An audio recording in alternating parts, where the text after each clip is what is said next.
Hey,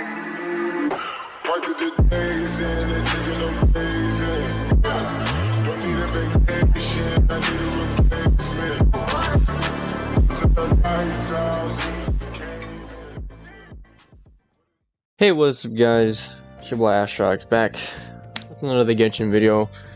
So I haven't been posting, I've been busy as of late, dealing with school and whatnot, but guess we can just get right back to it. At the same time, I kind of wanted to wait off a bit, only because me personally, I felt like things were kind of dry right now when it came to Genshin, but hey, that's just me. Honestly, I also just wanted to make this a break period for me as well, so there was a good chance to actually get back into it now that Hu Tao is right around the corner, right? So today we're just gonna be, taking a look at Thoma, right? Who's just been announced today. Actually, I saw his trailer. His trailer is pretty freaking dope. If you guys have not seen his trailer yet, then I'm gonna put a link in the description. But it looks pretty cool, man. He looks like a very cool character to use, build, and I also have an ascension guide for him, so I'll also put that in the link in the description. Check that out if you're willing to. And yeah, all right. So as we know, he is a Pyro Vision. He is a polearm wielder, right? And yeah, you have the JP VA and then English voice actor, right? It says here, Thoma is a support character that can attack and protect at the same time. His elemental burst deals AoE power damage when attacking, while continuously providing shield to his teammates. So yeah, he's gonna be one of those characters that provide a shield barrier and attacks at the same time. So this is the normal attack, the shift shatter spear, right? It looks pretty cool, I'm not gonna lie, like it really does. Like he literally rotates the polearm twice on each side, and then he just kicks it at the end. And obviously the charge attack is very common, right? It's like that with a lot of polearm users, right? So his story, obviously he is basically the housekeeper of for Kamisato Ayaka, basically for the Yashio Commission. Yeah, he's originally from Mondstadt, and he's just a great companion overall. Yeah, it just says a lot more about his story here, but we're just going to be taking a look at his talents as well as the new weapons that's going to be coming with him. So if you guys want, I'll also put a link in the description for you guys to check this out. And yeah, now for his talents, right? Blazing Blessing. Thoma vaults forward with his polearm and delivers flame-filled flying kicks that deal AoE power damage, while also summoning a defensive blazing barrier. At the moment of casting, Thoma's elemental skill applies power to himself. The damage absorption of the blazing barrier scales off Thoma's match XP. So yeah, you might need like a good amount of HP on this guy for his shield to be more effective. So absorbs power damage 250% more effectively. So I guess yeah, it's pretty much immune to pyro damage, which is actually pretty cool. When a new blazing barrier is obtained, the remaining damage absorption of an existing blazing barrier will stack, and its duration will be refreshed. The maximum damage absorption of the blazing barrier would not exceed a certain percentage of Thoma's max HP. Alright, it seems pretty simple. Alright, let's see. Now for his ult, right? The Crimson Oriori. Thoma spins his polearm, slicing at his foes with roaring flames that deal AoE power damage and weave themselves into a scorching Oriori. That's a dope ass name, I'm not gonna lie. Crimson Oriori. I don't know if I'm pronouncing this right. Hopefully I am. And while Scorching Oriori is in effect, the active character's normal attacks will trigger Fiery Collapse. Not Fiery, well, yeah. Dealing AoE power damage and summoning a Blaze Barrier. Fury Collapse can be triggered every 1 second. Okay, cool. So it seems like if you switch to another character, then it will basically send a gushing wave of flames every 1 second. That's pretty cool.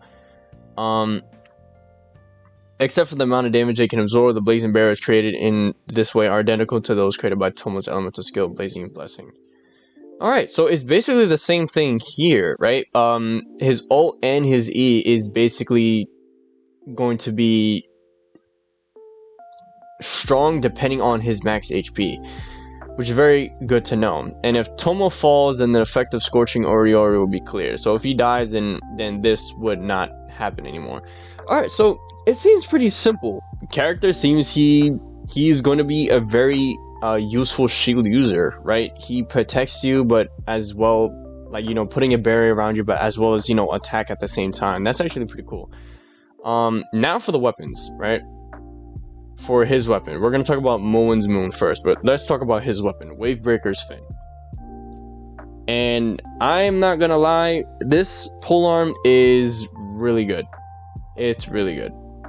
So it's pretty much in the same category as these three weapons right here, so it's pretty much kind of the same, but it really isn't. But you know, level 90 R1, attack percentage 13.8%. That is pretty low, but this base attack is ridiculous. A base attack of 620 is really high for a 4-star weapon. That is insane.